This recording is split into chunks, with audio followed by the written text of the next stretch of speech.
से साहब कामा विधानसभा में पहली बार देखा गया कि त्रिकोणीय मुकाबला रहा और त्रिकोणीय मुकाबला में एक तरफ बीजेपी कैंडिडेट और एक तरफ कांग्रेस का कैंडिडेट। वहीं बीच में देखा गया कि निर्दलीय से साहब रहे और से साहब निर्दलीय ने दोनों कैंडिडेटों को बड़ी कड़ी टक्कर दी इस बार। क्या कहेंगे इसके बारे में?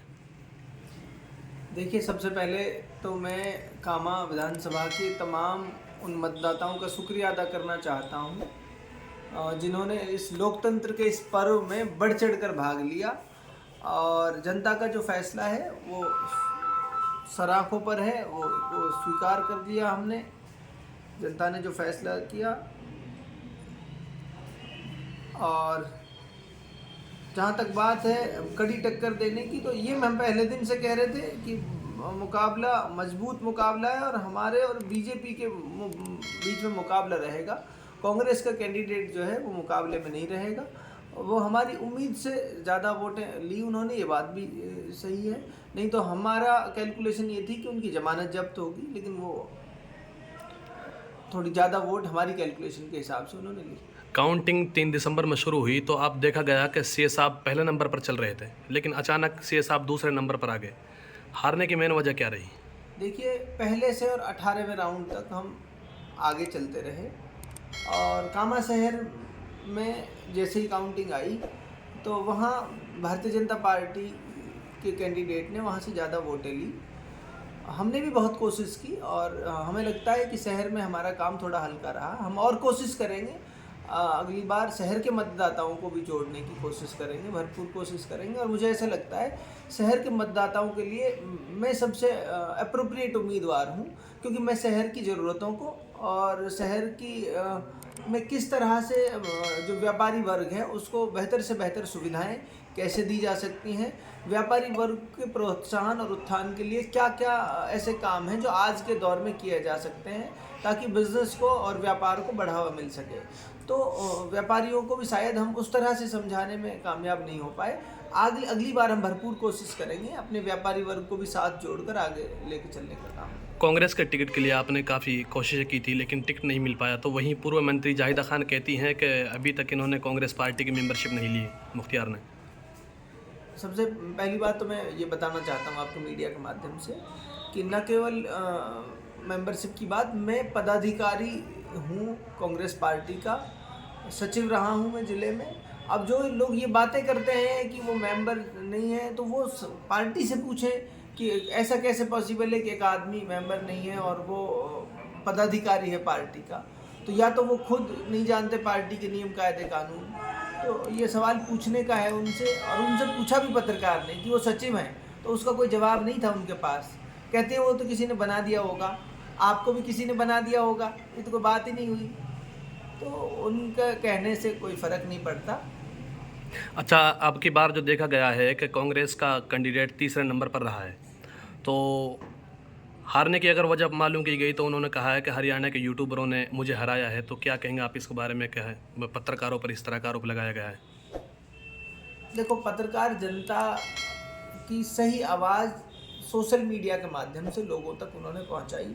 जो ग्राउंड रियलिटी थी वो लोगों ने उन तक पहुंचाई। मैंने भी वो इंटरव्यू देखा, वो कहती नज़र आई कि भाई बारिश का पानी था और उसको लोगों ने दिखाया। मैं ये कह रहा हूँ, दिसंबर के महीने में कौन सी बारिश हो गई, नवंबर में कौन सी बारिश हो गई, अक्टूबर में कौन सी बारिश हो गई। और उनके यहाँ चले जाओ गढ़बिलक पंचायत में आज भी 1.5 फुट कीचड़ खड़ी है।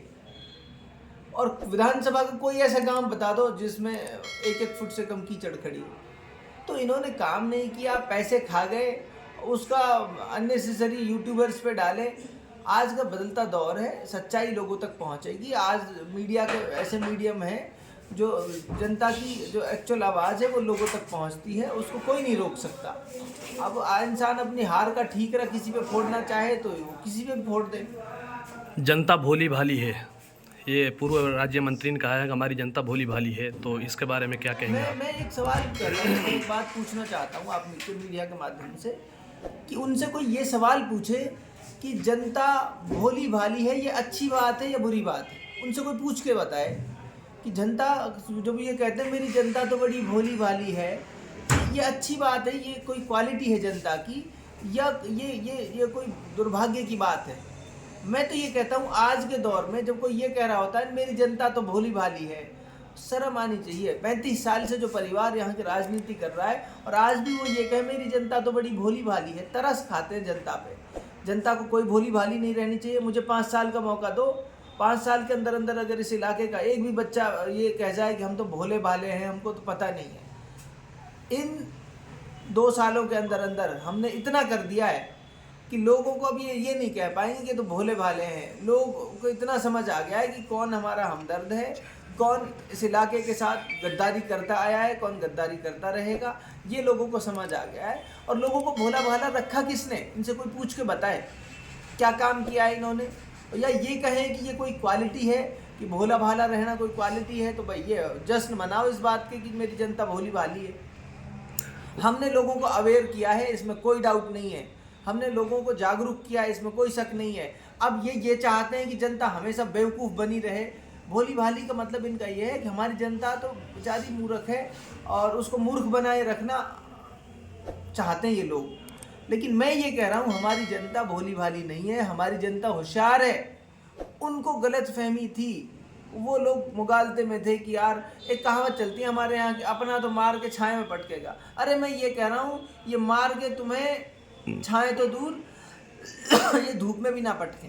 इनका जो हाल है इनकी पूछो मत।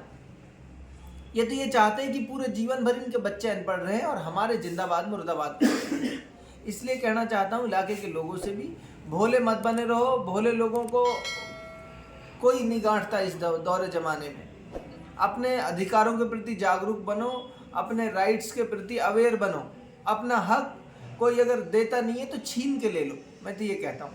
पूर्व मंत्री जी का कहना है कि हमारे खिलाफ लगभग 1.5 साल पहले प्लानिंग की गई थी विरोध करने की, क्या कहेंगे इसके बारे में?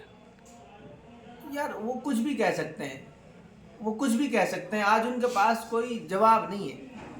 1.5 साल पहले प्लानिंग की गई थी उनके खिलाफ। अरे चुनाव लड़ा है तुमने, तुम अपने मुद्दे लेके जाती जनता के खिलाफ, जनता के सामने तुम अपने मुद्दे लेके जाती, लोगों के सामने रखती। जैसी सोशल मीडिया, जैसी मीडिया दूसरे लोगों के पास थी ऐसी तुम्हारे पास भी तो थी।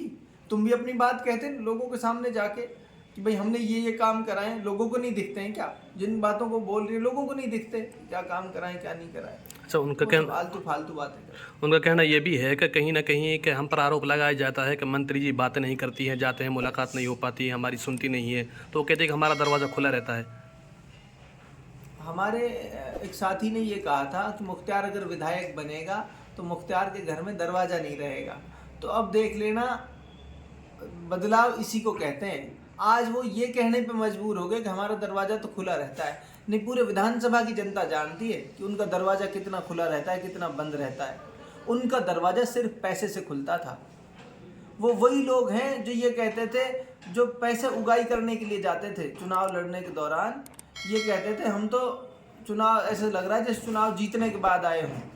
पैसे उगाने के लिए जाते थे पहले से तय करके कि किसके यहाँ कितने रुपए मिलेंगे, कितने रुपए की माला मिलेगी।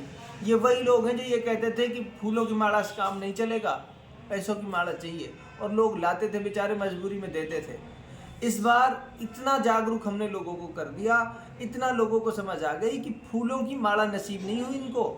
पहले उस गांव में जाके लोगों को पैसे देके ये कह के आते थे कि भाई ये ले पैसे, इनसे फूलों की माला ले आना और भाई हमारा स्वागत कर देना। ये हालात हैं, ये स्थिति हो गई इनकी चुनाव में।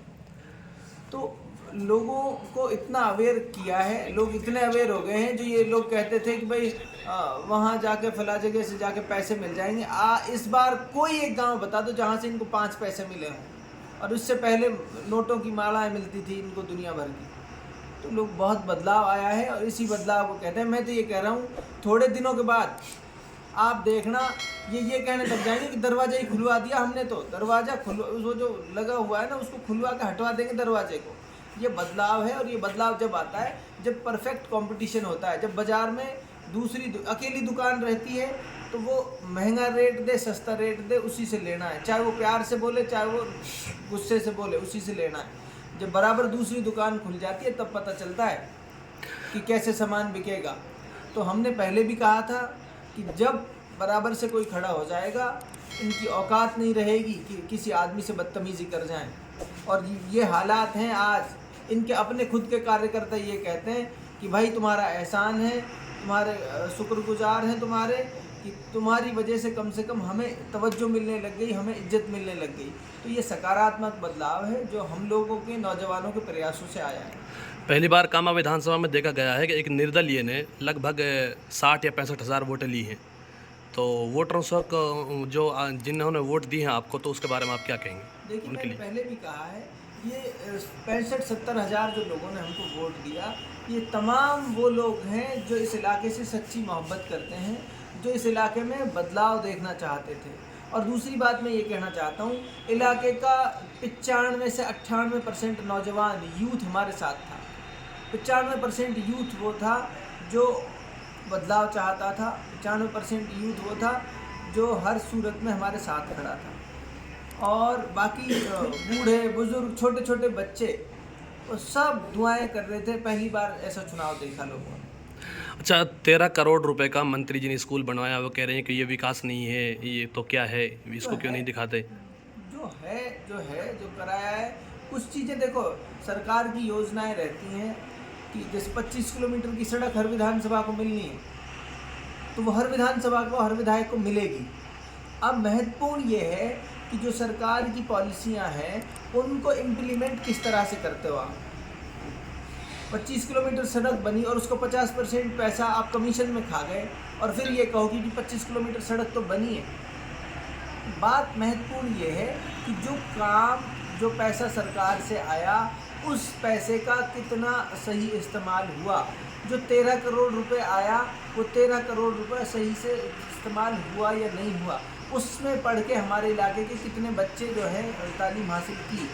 बोलते हैं कि हमने तो कितने पता नहीं इंग्लिश मीडियम स्कूल खुलवा दिया, अब बच्चे अंग्रेजी बोलने लगेंगे। कितने बच्चे अंग्रेजी बोल रहे हैं, कोई मुझे बता दे। कितने स्कूलों में इंग्लिश मीडियम के टीचर हैं, हिंदी मीडियम तो ठीक से पढ़ाना नहीं आ रहा। चंद जो टीचर हैं, 1-2, जिस स्कूल में 12 क्लास लगती है उसमें 3 टीचर हैं, और बात करते हैं कि हमने तो इंग्लिश मीडियम। बात हवाई बातें करने से कुछ नहीं होता। बात यह है कि ग्राउंड पे इम्प्लीमेंटेशन क्या है, ग्राउंड की स्थिति क्या है। ग्राउंड पे तो उन्होंने कितनी सारी लूट मचाई, उसके बारे में कभी पूछो उनसे। रॉयल्टी का पैसा था, 49 रुपये टन की रॉयल्टी है, और वो 70 रुपये टन की, 80 रुपये टन की उगाई होती है। उसके बारे में पूछो वो पैसा कहाँ जाता है। एक व्यापारी का वो पैसा कहाँ गया। बारूद आता है, उसकी पेटी पे 400-500 रुपये का हर पेटी पे कमीशन है, वो कहाँ जाता है, उनसे पूछो। और मौजूदा विधायक जो बने हैं उनसे भी पूछना ये सवाल कि वो क्या करेंगे। उनसे पूछना कि मुख्तार जब चुनाव लड़ रहा था तो उसने वादा किया था मेरे इलाके के किसी आदमी से अवैध वसूली नहीं होगी। नए विधायक से भी पूछो, आपके मीडिया के माध्यम से कहना चाह रहा हूँ, उन्होंने अपनी ज़बान से आज तक कोई बात नहीं बोली कि बारूद की पेटी से उगाई बंद होगी या नहीं होगी, रॉयल्टी के नाम पे अवैध उगाई बंद होगी या नहीं होगी। उन्होंने कभी नहीं बोला। उन्होंने कभी नहीं कहा कि बिजली घर से कमीशन नहीं लेंगे। उन्होंने कभी नहीं कहा कि थानों की उगाई जो है बंद हो जाएगी। तो उनसे भी सवाल पूछिए, और लोगों से भी कहिए कि सवाल पूछें अपने लोगों से। आपके मीडिया के माध्यम से कह रहा हूँ, अपने लोगों को भी सवाल पूछें। पुराने से तो पूछ पाछ के बंद हो गया वो, तो अब नए से पूछिए कि नया वाला जो विधायक बना है वो क्या करेगा। शहर के लोगों से भी पूछना चाहता हूँ कि विधायक से पूछिए शहर के लिए क्या करेंगे और कब तक करेंगे। जब तक जवाबदेही तय नहीं होगी तब तक काम की उम्मीद नहीं की जा सकती। आप जवाबदेही तय करिए नेता की, मुझे उम्मीद है फिर चीज़ें ठीक होने लगेंगी। चुनावी प्रचार में आपने कहा था कि अगर हम विधायक बने तो जनता के बीच में रहेंगे और दरवाज़ा हमारा 24 घंटा खुला रहेगा। तो आप चुनाव हारे हैं, तो क्या आप अभी भी जनता के बीच में रहेंगे? मैं जनता के बीच हूँ, मैं जनता के बीच रहूँगा।